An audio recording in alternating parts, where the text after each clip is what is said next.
The Renaissance. Historians use the word to describe an age of rebirth, a period where influence shifts.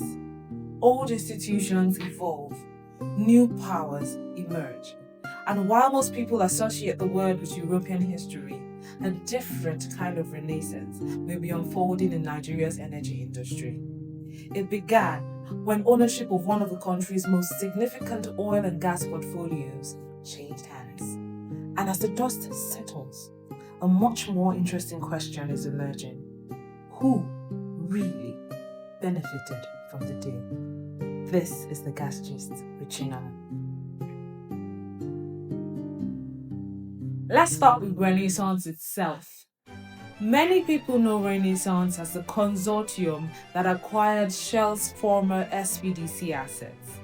What fewer people know is how that consortium is structured.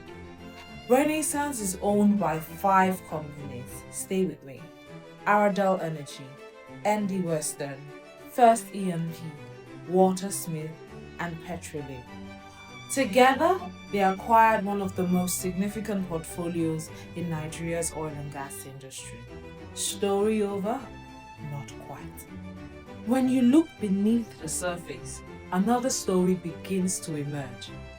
Aradel owns 27.5% of Renaissance directly. ND Western owns another 27.5%.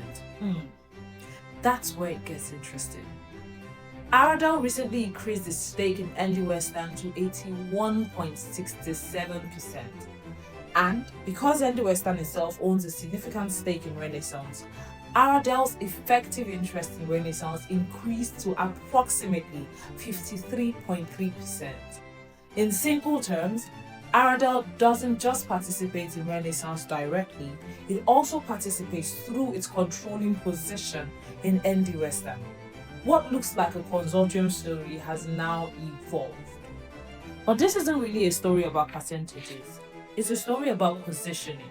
Because through this interest, Aradel now has exposure to a much broader energy portfolio.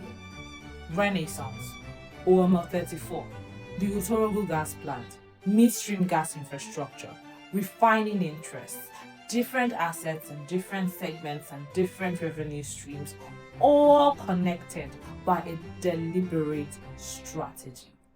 And that's why I find this development so interesting. Most conversations about Nigeria's energy industry focus on production numbers, daily output, reserve figures, acquisitions, and divestments. But sometimes the more important story is ownership. Because ownership determines who benefits, ownership determines who influences decisions, and ownership determines who is positioned to capture value as the industry evolves. My guys, just say, when people hear the word Renaissance, they think of rebirth. And perhaps that's exactly what's happening, not just to a company, but to one industry. Much of Nigeria's oil and gas story has been shaped by international oil companies for decades now. Today, indigenous oil companies are increasingly taking center stage. The names are changing, the ownership is changing, and perhaps the balance of influence is changing too. History teaches us that during a renaissance, the most important shifts are rarely obvious in the beginning. They only become clearer when we look back and realize a new era had already begun. The Renaissance is here, and that's it.